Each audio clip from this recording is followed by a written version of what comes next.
सदियों पहले हिमालय की एक घाटी में एक तांत्रिक जन्मा, काल भैरव। कहा जाता है जन्म के समय ही उसकी आंखें काली थीं और उसके रोने की आवाज शिशु की नहीं बल्कि शेर की दहाड़ जैसी थी।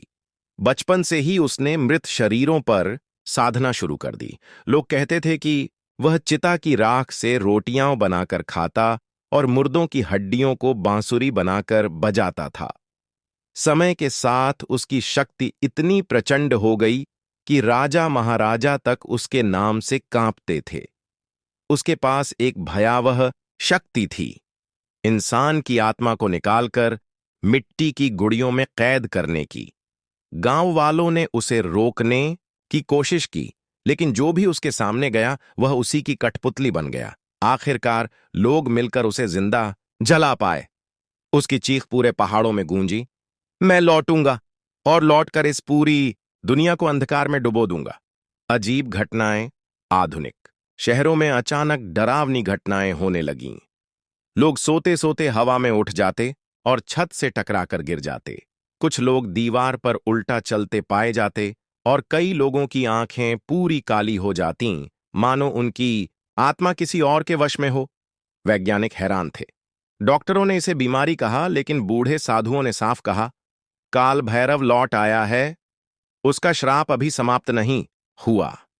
राजधानी में आधी रात को घड़ी ने जैसे ही 12 बजाए, आसमान लाल से काला हो गया। बिजली अचानक चली गई और फिर हजारों लोग अपने घरों से निकलकर सड़कों पर आ गए।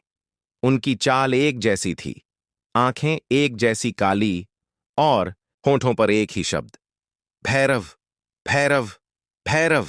सड़कें इंसानों से नहीं, परछाइयों से भर गईं। हवा में मौत की गंध फैल गई। कुछ ही दिनों में यह फैलाव पूरी दुनिया में होने लगा। अमेरिका में आसमान से पक्षियों की जगह जलते हुए इंसानी हाथ गिर रहे थे। अफ्रीका में बच्चों की हंसी लोहे की चीख जैसी सुनाई देने लगी। यूरोप के चर्चों में घंटियां अपने आप बजने लगीं, पर उनकी आवाज उल्टी थी। एशिया के मंदिरों से मूर्तियां रोने लगीं और खून टपकने लगा। टीवी चैनलों पर भी अजीब दृश्य आने लगे। एक न्यूज रिपोर्टर अचानक कैमरे की तरफ देखकर हंसा और बोला, काल भैरव लौट आया है, अब कोई नहीं बचेगा। फिर उसकी गर्दन पीछे की ओर पूरी घूम गई और वह लाइव प्रसारण में गिर पड़ा। दिल्ली से दूर एक खंडहर किले में आग की लपटें उठीं और वहीं प्रकट हुआ काल भैरव। उसका शरीर राख जैसा काला था, आंखें अंगारे जैसी लाल और गले में हजारों खोपड़ियों की माला। उसने गरज कर कहा, अब पूरी दुनिया मेरी है, हर आत्मा मेरी कठपुतली बनेगी। जैसे ही उसकी आवाज गूंजी, लाखों लोग जमीन पर गिर पड़े। उनकी आत्माएं शरीर से निकलकर हवा में उठीं और उसके चारों ओर घूमने लगीं। सड़कों पर बिना सिर वाले इंसान चलते दिखने लगे। नदियां खून से भरने लगीं। पेड़ों पर फल की जगह लटकती जीभें झूल रही थीं। आसमान पर सूरज की जगह काला गोला दिख रहा था, जिससे धुआं और चीखें निकल रही थीं।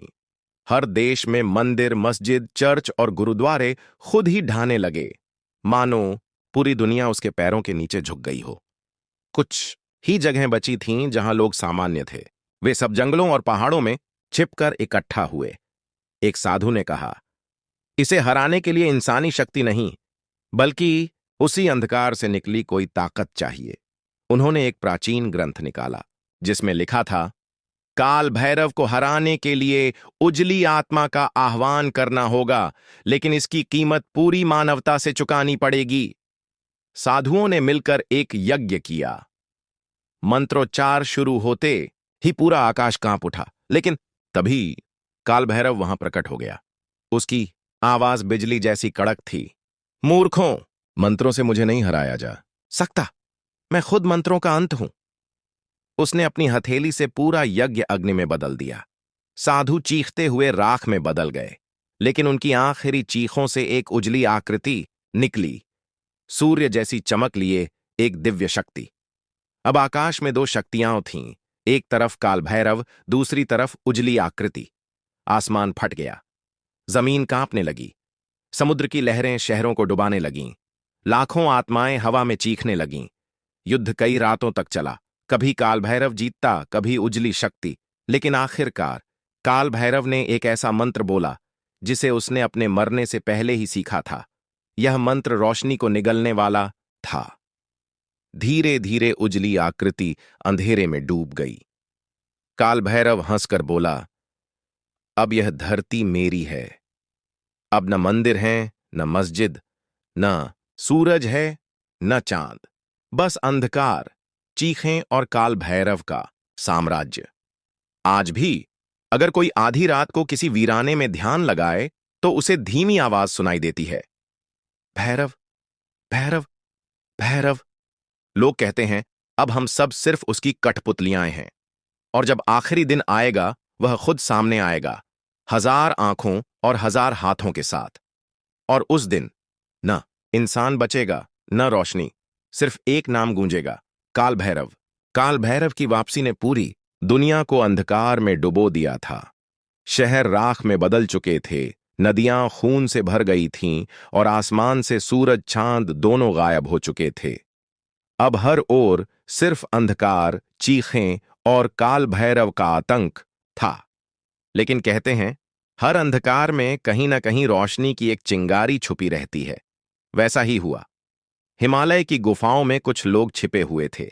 वे इंसान नहीं बल्कि आत्मरक्षक कहलाने वाले प्राचीन साधक थे, जिनके वंशज सदियों से गुप्त रूप से भैरव के श्राप को तोड़ने की तैयारी कर रहे थे। उनमें से सबसे वृद्ध साधु आर्ष वरुणानंद ने कहा, काल भैरव को हराना असंभव है, पर उसे उसी शक्ति से बांधा जा सकता है जिसे वह सबसे ज्यादा चाहता है, आत्माएं। उसके साथ 4 चुने हुए शिष्य थे। 1 अनांड, अनिरुद्ध, जिसके भीतर अग्नि की शक्ति थी। 2 तिम्बिराज, जो वायु को नियंत्रित कर सकता था। 3 अमायरा, एक स्त्री जिसे आत्माओं की आवाजें सुनाई देती थीं। 4 अद्वय, सबसे छोटा, लेकिन उसकी आंखों में ऐसी रोशनी थी जो अंधेरे को काट सकती थी। इस बीच काल भैरव ने अपनी शक्ति और भी बढ़ा ली थी। उसने लाखों आत्माओं को खोपड़ी की माला में कैद कर लिया। सड़कों पर उसके दैत्य घूमते, जिनके सिर गायब थे और जिनके हाथ इंसानों की चीखों से बने थे। हर देश का राजा, राष्ट्रपति, मंत्री सब उसकी कठपुतलियां बन चुके थे। दुनिया अब एक साम्राज्य थी और उसका शासक सिर्फ एक, काल भैरव। ऋषि वरुणानंद ने गुफा की गहराई से एक पुराना ग्रंथ निकाला। उसमें लिखा था, काल भैरव को हराने के लिए उसके मूल मंत्र को उलटकर गाना होगा, लेकिन इसके लिए 700 आत्माओं की बलि देनी होगी। और मंत्र पढ़ते समय जो भी बीच में रुका, उसकी आत्मा हमेशा के लिए भैरव की माला में फंस जाएगी। शिष्यों ने भय से एक दूसरे को देखा, लेकिन मायारा बोली, अगर हम चुप बैठे तो पूरी दुनिया नष्ट हो जाएगी, बलि हमें ही देनी होगी। चारों शिष्य और आर्षि काले अंधकार से भरी दुनिया में निकल पड़े। टूटे हुए शहरों में चीखों की गूंज सुनाई देती थी। मंदिरों की मूर्तियां जमीन पर रेंग रही थीं। खून से भरी नदियों पर मृत शरीर नावों की तरह बह रहे थे। रात और दिन का फर्क मिट चुका था। हर समय अंधेरा, हर जगह काल भैरव का नाम गूंजता था। भैरव, भैरव, भैरव। वे एक उजाड़ शहर पहुंचे। वहां अचानक हजारों भूत प्रेत उन पर टूट पड़े। अनिरुद्ध ने अग्नि का मंत्र बोला। उसके हाथों से आग निकली और सैकड़ों आत्माएं राख हो गईं। विराज ने वायु को बुलाया। आंधी चली और बाकी आत्माएं बिखर गईं। लेकिन हर आत्मा के चीखने की आवाज से उनके कान फटने लगे। मायारा ने आंखें बंद कीं और उन आत्माओं की भाषा में कहा, हम तुम्हें मुक्त करेंगे। तभी सैकड़ों आत्माएं उनके पीछे आ खड़ी हुईं। अब उनके पास एक छोटी सेना थी। जैसे ही शिष्य आगे बढ़े, पूरा आकाश फट पड़ा। काले धुएं से काल भैरव की छाया प्रकट हुई। उसकी आंखें लाल ज्वाला जैसी थीं। उसने गरज कर कहा, तुम सोचते हो मुझे रोक सकते हो? मैं मृत्यु हूं, मैं शून्य हूं, मैं अंत हूं। उसकी हंसी से पहाड़ दरक गए, नदियां उल्टी बहने लगीं। शिष्य एक प्राचीन तहखाने में पहुंचे जहां श्रापित वेदी थी। वहां उन्हें मंत्र पढ़ना था। वेदी पर खून से बने चिन्ह थे और चारों ओर लाशें पड़ी थीं। जैसे ही उन्होंने मंत्र शुरू किया, काल भैरव स्वयं वहां आ पहुंचा। उसका शरीर अब विशाल था, 1000 हाथ, 1000 आंखें और हर हाथ में एक खोपड़ी। उसने जमीन पर पैर पटका। पूरा तहखाना खून से भर गया।